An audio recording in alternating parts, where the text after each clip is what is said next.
And so these wise men, they give gifts, and they give 3 gifts. And the gifts that they give are gold and frankincense and myrrh.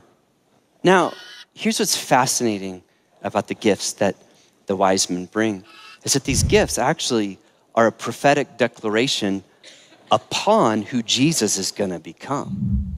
Let me just explain this. Gold represents kingship.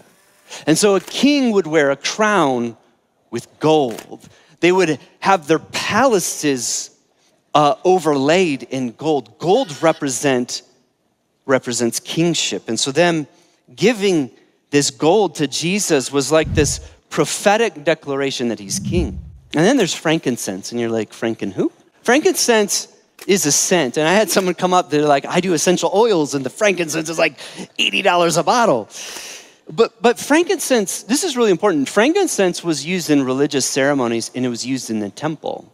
And so them giving Jesus frankincense, it wasn't just they were giving him perfume. They were acknowledging him as priest, as high priest. And the last one's the most interesting one of all, is that it's myrrh. Do you know what myrrh was used for in the first century? It was an embalming fluid. Why would you ever give a baby the fluid or an scent that you use for burial? It's a prophetic declaration that Jesus is going to die on the cross, coming from the Magi, the magicians. Do you believe it? It's crazy.